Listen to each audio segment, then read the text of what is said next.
saia se não for muito necessário. Amém? Preste atenção, porque esse é um momento especial, é o momento de ouvirmos a palavra do Senhor. Glória a Deus.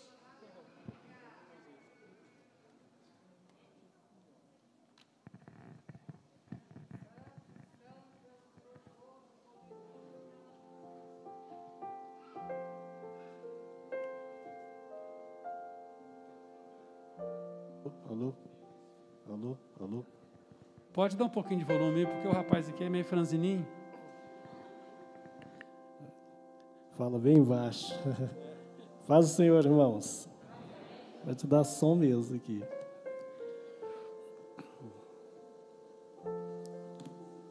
Aproveitando que os irmãos se encontram de pé, nós vamos ler o texto, que é o texto tema, né, dessa festa, porque hoje é uma festa aqui, né? O círculo de oração. Deus abençoe aí. Conjunto círculo de oração, irmãs e irmãos, né? Que oram ao Senhor, fazem parte do círculo de oração. A Maria Braga, a Vai Gislene, irmã Miriam. Deus abençoe em nome de Jesus. Pastor Paulo Braga, muito obrigado pelo convite, né? Estar aqui nessa congregação. E eu nem vou citar o nome, tantos irmãos que a gente conhece aqui, que se eu for citar 1, 2, 3, eu vou deixar cunhados que está e fica ruim, né? E aqui a gente tem irmãos que a gente conhece há tantos anos, né? Alguns desde a época quando a igreja ainda estava na antiga 15. Então, receba o nosso carinho aí em nome de Jesus, a todos em nome do Senhor. Filipenses 4:6, que diz: não andeis ansiosos de coisa alguma, em tudo, porém, sejam conhecidas diante de Deus as vossas petições, pela oração e pela súplica, com ações de graça. Olha o que o versículo 7 diz: e a paz de Deus, que excede todo entendimento, guardará o vosso coração e a vossa mente em Cristo Jesus. Amém. Pode tomar assento, em nome de Jesus.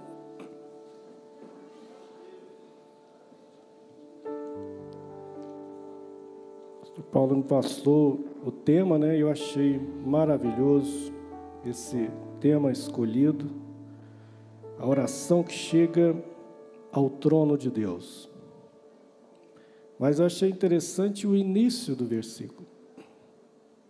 Existe oração que ela tem impedimento para ir ao trono de Deus. Por exemplo, quando há um sentimento de pecado no coração. No Salmo 86, Davi diz: se eu contemplar a iniquidade no meu coração, Deus não me ouvirá.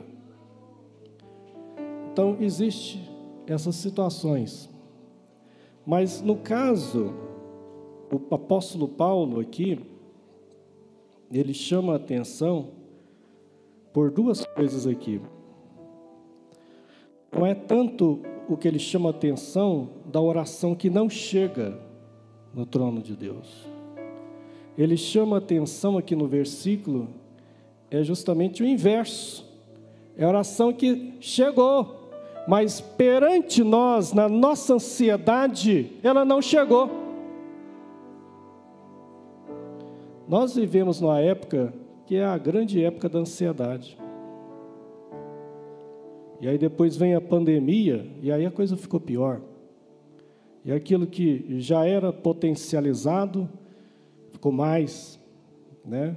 A gente está vendo muitas pessoas da igreja mesmo, que estão com síndrome de pânico, que estão tendo crise de ansiedade, que estão fazendo uso de medicamentos, estão com medo de pôr o pé para fora de casa, né? Alguns muito temerosos de vir à casa de Deus. É claro que tem que haver cuidados, nós, afinal de contas a gente está no meio de uma pandemia global, isso é sério, não é brincadeira, não é gripezinha, é coisa que tem que se tomar cuidado mesmo. Mas há um sentimento que tomou conta das pessoas de uma forma muito terrível. No livro de Marcos, capítulo 6, versículo 45 a seguir, diz assim: logo a seguir, compeliu Jesus os seus discípulos a embarcar e passar adiante para o outro lado, a Betsaida. Enquanto ele despedia a multidão, e tendo-os despedido, subiu ao monte para orar. Ao cair da tarde, estava o barco no meio do mar, e ele sozinho em terra. E vendo-os em dificuldade a remar, porque o vento lhes era contrário, por volta da 4ª vigília da noite, veio ter com eles, andando por sobre o mar. E queria tomar-lhes a dianteira. Eles, porém, vendo-o andar sobre o mar, pensaram em tratar-se de um fantasma e gritaram, pois todos ficaram aterrados à vista dele. Mas logo lhes falou e disse: tendes bom ânimo, sou eu, não temais. E subiu para o barco para estar com eles, e o vento cessou. Ficaram entre si atônitos, porque não havia compreendido o milagre dos pães, antes o seu coração estava endurecido. Esse texto aqui, que aparentemente parece que não tem nada a ver com o texto de Filipenses, na verdade ele está todo dentro do contexto. Eu louvo a Deus por esse culto aqui, né? Está muito gostoso, maravilhoso, desde o início. Deus abençoe o pastor Paulo, passou com a cirurgia delicada, né?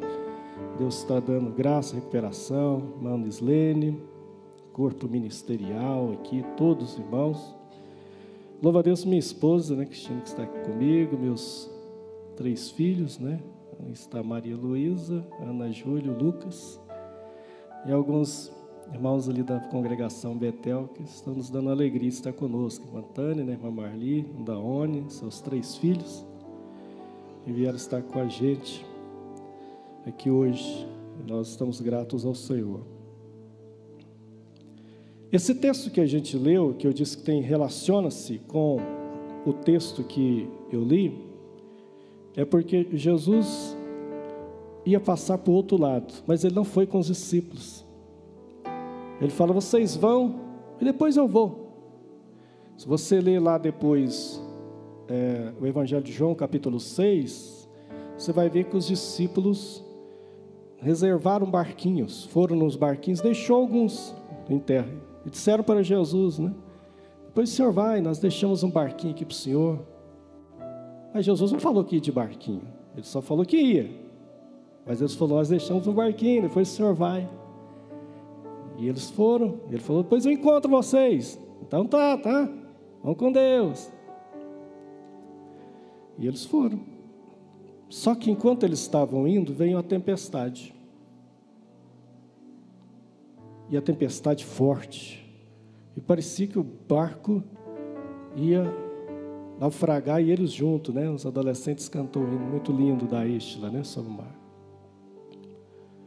E eu penso que esses homens começaram a pensar: mas que é isso aí?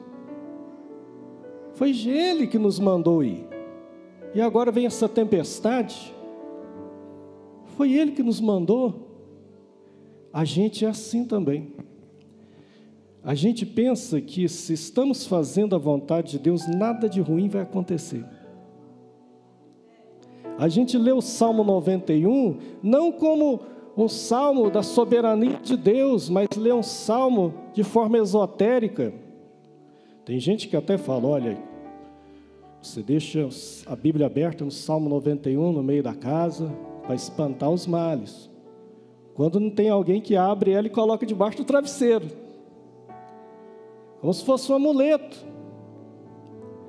O Salmo 91 não está falando que problemas nenhum não vai nos atingir. O que o Salmo 91 fala é que aquele que habita no esconderijo do Altíssimo, a sombra do Onipotente, descansará. Ele descansa em Deus, ainda que tenha seta que voe de dia, ainda que tenha mortandade à meia-noite, ainda que tenha praga, mas ele descansa à sombra do Onipotente. E é isso que a gente tem essa dificuldade, e os discípulos começam a suspeitar de Deus. Ele manda a gente para ir, de repente vem essa tempestade. Puxa, eu comecei a trabalhar, né, esse ano na igreja, com tanto ânimo, querendo fazer a obra de Deus, só está me aparecendo problema. Eu estou parecendo os católicos, quanto mais eu rezo, mais assombração me aparece. Mas servir a Deus não significa estar numa sala VIP.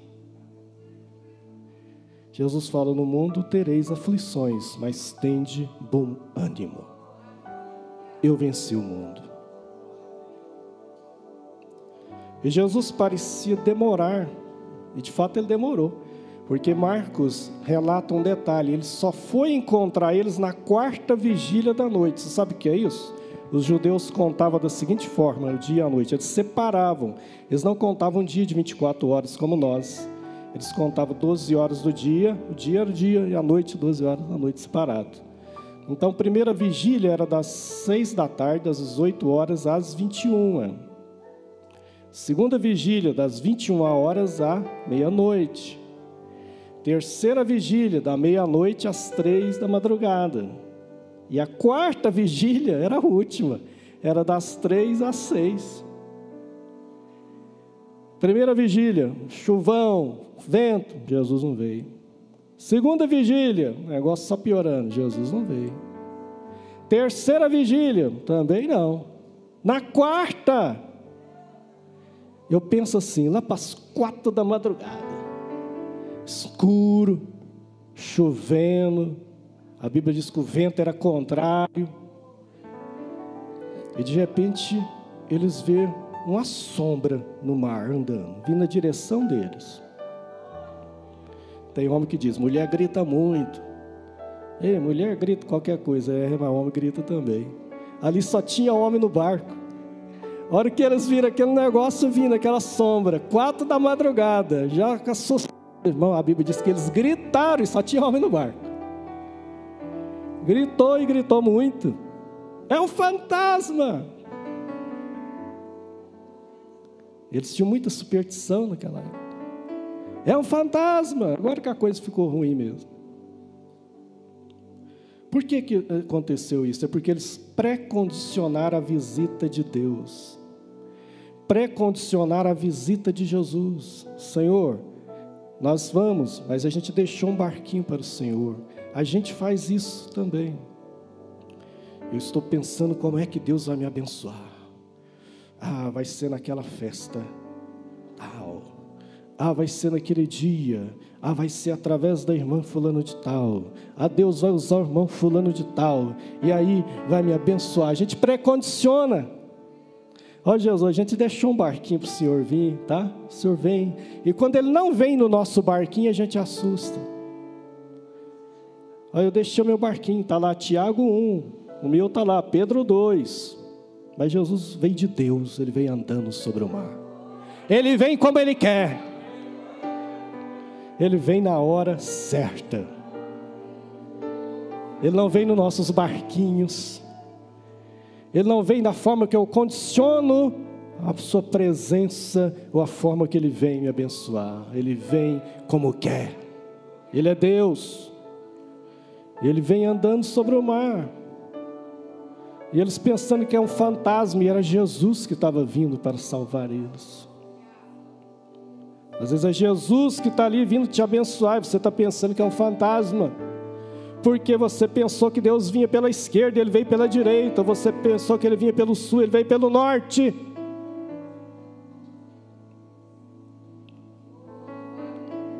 E a gente começa a questionar. E Ele fala, sou eu. E Ele entra no barco. E a partir do momento que Ele entra no barco, o vento cessa. A tempestade cessa. E o barco chega ao seu destino. Não andeis ansiosos de coisa alguma. Em tudo, porém, sejam conhecidas diante de Deus as vossas petições pela oração e pela súplica com ações de graça.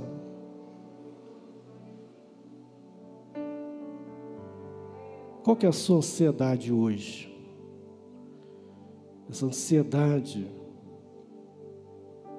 não consegue dormir direito,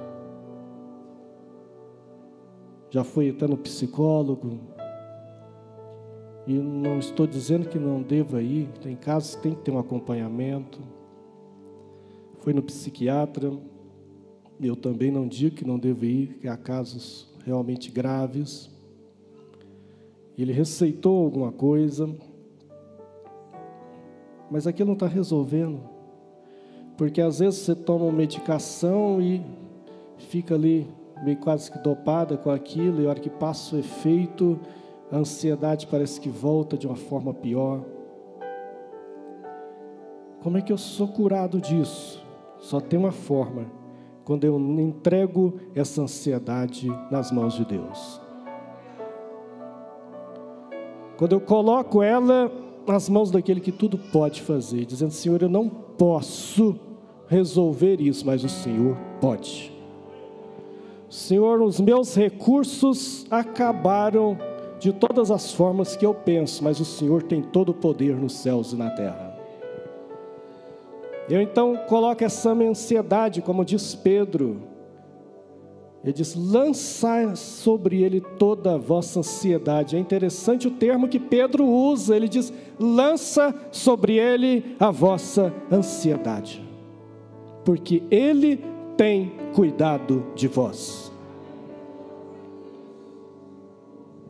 E Jesus ecoa eco na palavra de Jesus, que ele diz: não andeis ansiosos por coisa alguma. Não cuida em vós que haveis de comer ou beber, porque o vosso Pai Celestial tem mais cuidado de vós do que de plantas, do que dos animais. Porque se Deus olha os lírios do campo e vocês não fazem nada sobre eles, eles crescem naturalmente, a chuva cai, eles tiram a seiva de onde precisa, e eles são lindos, eles são tão mais bonitos que Salomão na sua glória. E vós, Deus tem mais cuidado de vós. Se os pássaros vão, quando acaba o alimento num lugar, eles fazem uma rota e vão para outro lugar, e Deus cuida deles, quanto mais de vós. Jesus fala: Deus tem mais cuidado de vós do que de pássaros. Portanto, não questione por o que haveis de comer, o que haveis de vestir, porque Deus tem cuidado de vós. Mas a gente, é difícil, e a gente começa a questionar, e começa a colocar nossos cacoetes em Deus, associar em Deus. Mas às vezes Ele atrasa para que a gente creia. É porque o atraso, na verdade, está só na nossa mente, porque Ele vem na hora certinha, no tempo certo. Os gregos tinham duas palavras na língua grega para relacionar tempo. Às vezes eles usavam a palavra cronos, que vem de cronômetro, de relógio, é o tempo real, é o tempo corrente. Ou às vezes eles usavam outros termos, que era o tempo de Deus, o tempo da divindade. Esse tempo que não é medido, esse tempo que só Deus pode fazer, porque Deus está além do tempo. E Ele vem, e quando Ele vem, parece que para nós atrasou, como Maria e Marta acharam que Jesus veio fora da hora, e sendo que Jesus havia dito: olha, quando a notícia chegou, teu amigo Lázaro, quem tu amas, está doente. Ele fala: eu vou lá despertá-lo. Mas não foi naquela hora. Era um dia de viagem para ir, um dia de viagem para voltar. Ou seja, e ele diz: olha, eu irei. Mas quando o moço volta para a família, Jesus não vem com eles. Lázaro já tinha adoecido, piorado, e agora chegou a óbito, e Jesus não veio. Até que ele diz: agora eu vou lá para a cidade. E quando ele chega, As duas vêm encontrá-lo, uma primeiro Marta e depois Maria. E elas chegam e falam: se o Senhor estivesse aqui, meu irmão não teria morrido. E Jesus havia dito para os discípulos antes de vir: olha, eu me alegro que lá não estivesse.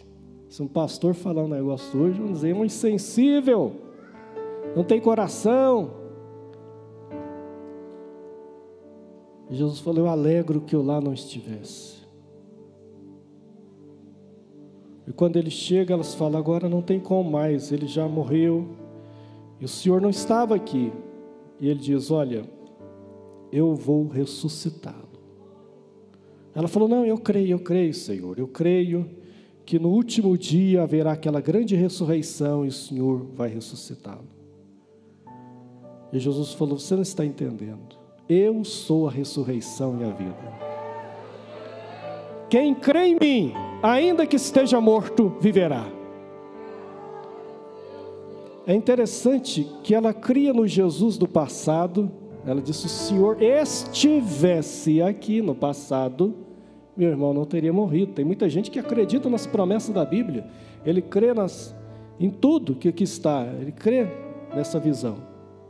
Mas ele tem dificuldade para crer hoje. Ele crê no amanhã também. Ele acredita que Jesus voltará, que haverá um arrebatamento, que o Senhor buscará a igreja. Mas às vezes tem dificuldade de crer no hoje. Ela cria no passado, nos feitos de Jesus no passado. Ela diz: se o Senhor estivesse aqui. Ela cria no futuro. Ela diz: no último dia eu creio que o Senhor vai ressuscitar. Mas Jesus estava falando para o presente. Ele disse: você não está entendendo. Se creres, verás a glória de Deus. Quando ele chega lá, ele vê uma pedra, mau cheiro. Ele diz: tirai a pedra.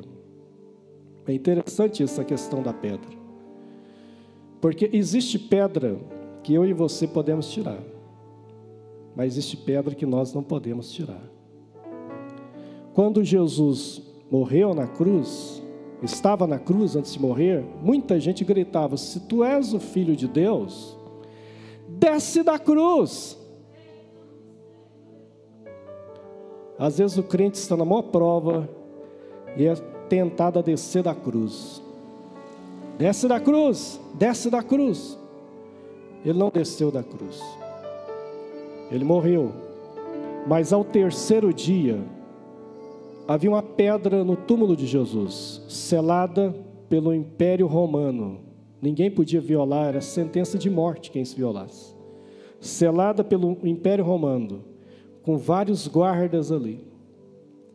Mas a hora que chegou o terceiro dia, com o selo do Império Romano, com a pedra enorme, com guardas, a Bíblia diz em Mateus 28, que desceu um anjo do céu, tirou a pedra, os guardas ficaram estáticos, sem poder fazer nada.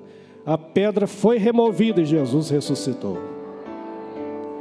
Por que eu estou comparando isso? Porque existe pedra que a gente pode tirar. É por isso que Jesus falou: tirai a pedra.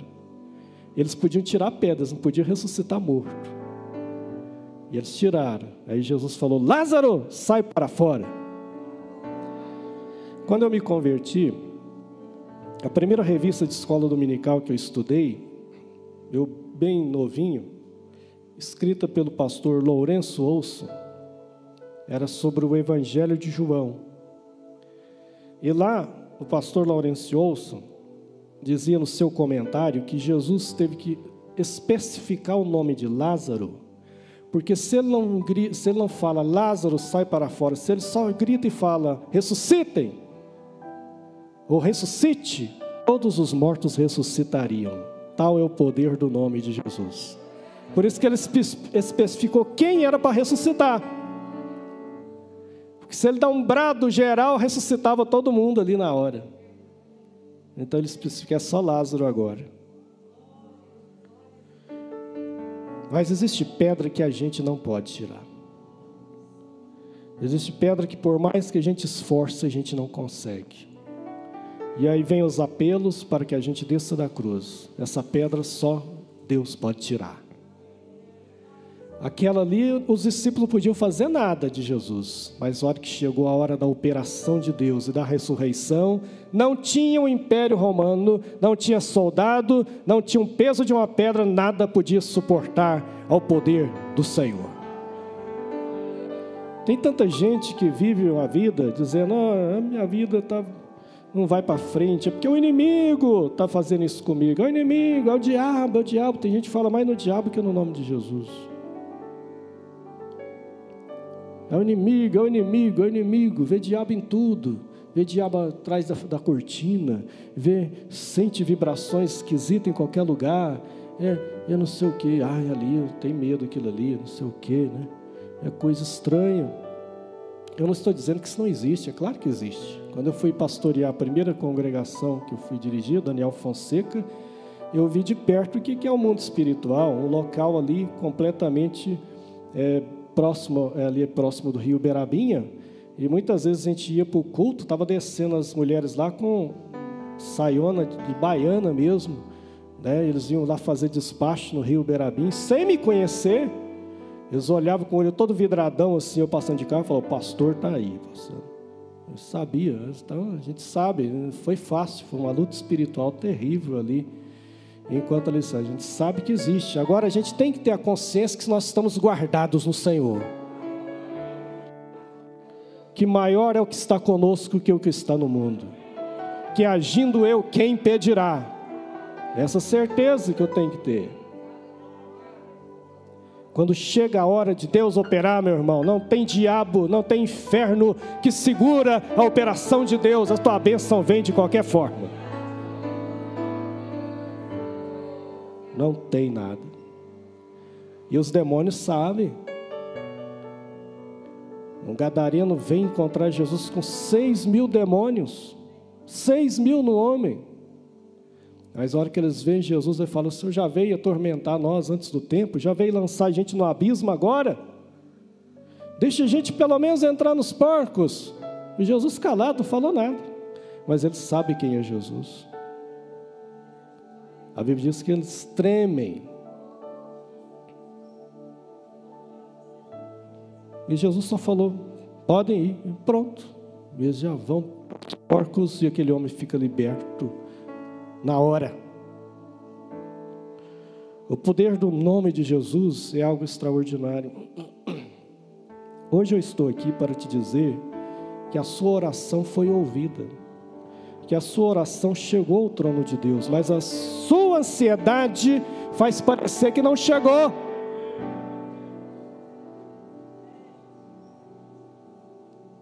Às vezes as coisas não vêm no tempo e a hora que a gente quer. Daniel estava 21 dias orando, jejuando.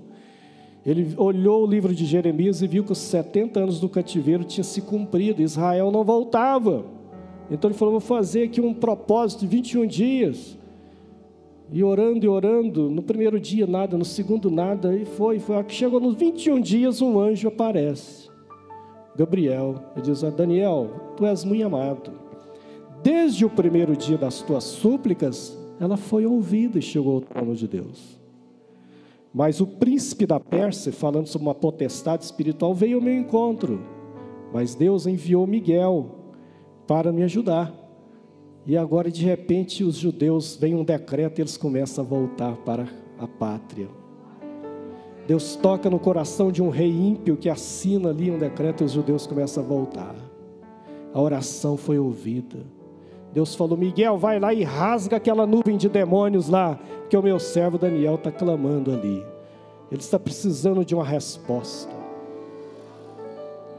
Essa noite, você também veio pedindo a Deus. Chegou a esse culto aqui, só Deus sabe como você veio. Só Deus sabe o que você deixou em casa. Só Deus sabe como você está se sentindo fisicamente e psicologicamente, mas está aqui hoje. E veio pedir, Senhor, tem misericórdia, fala comigo nessa noite. Eu não sei mais o que eu faço. Eu não consigo mais controlar, Senhor. Eu estou tendo taquicardia, eu nem sofro do coração, mas a ansiedade é tanta que eu estou num estado terrível. Tem misericórdia de mim. E hoje o Senhor diz para você, você tem que descansar. E a paz de Deus, que excede todo entendimento, vai guardar o vosso coração e a vossa mente em Cristo Jesus. Como a Bíblia é perfeita, né? O coração e a mente, os sentimentos e a nossa razão. Porque tudo começa na mente. É aquela batalha que tem ali. Mas o apóstolo diz: não anda ansioso. Conheça, esteja apresentando diante de Deus toda a vossa petição, súplica com ações de graça. Apresente ao Senhor, apresente para aquele que pode fazer alguma coisa. Hoje, com as redes sociais, quantas vezes as pessoas desabafam no Facebook, no WhatsApp, para alguém que não pode fazer nada por você. Nessa noite, não desabafe na rede social, desabafe para o Senhor. Ele diz: Senhor, aqui está a minha angústia, a minha súplica diante do Senhor. O Senhor pode hoje resolver tudo isso que eu estou pensando. E de repente uma paz inexplicável vai começar a encher seu coração. E o Espírito de Deus vai começar a falar ao seu coração. E dizer: eu estou aqui, essa tempestade eu vou acalmar agora. Eu estou no barco já, eu já estou no seu barco. E agora essa tempestade vai acalmar. Chegou o dia de você receber e ficar livre de toda essa preocupação. E o barco chegou ao seu destino. Oh, aleluia! Aleluia! A gente quer conhecer a vontade de Deus, né?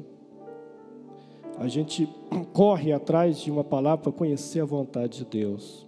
Só que a vontade de Deus não é para ser conhecida. A vontade de Deus é para ser experimentada. É diferente. Rogo-vos, pois, irmãos, Romanos 12, para que experimenteis qual seja a boa, perfeita vontade de Deus. Posso orar, pastor? Vou pedir que todos coloquem de pé nesse instante. Eu quero saber se há alguém que hoje, diante de tudo que ouviu nesse culto, o seu coração está ali, falando: mas se falarem hoje, pedir para vir à frente, eu quero ir. Eu quero receber essa graça de Deus, essa paz que excede todo entendimento. Eu quero receber Jesus, eu quero receber essa certeza de salvação. Se alguém para Cristo nessa noite, peço que convide essa pessoa para vir aqui. Alguém que está afastado, venha. Hoje é uma noite maravilhosa, é uma noite de salvação. O Senhor está dizendo: vem ao Senhor. E eu quero orar por você também, que está aqui na casa de Deus. E o Senhor falou seu coração. Você está nesse quadro de ansiedade tremendo. E não é vergonha nenhuma vir à frente, de forma nenhuma. Ninguém vai pensar que você está X ou Y, de forma nenhuma. Você simplesmente creu e vai receber agora a pacificação do seu ser, em nome de Jesus. Venha, pode vir, em nome do Senhor, enquanto a gente vai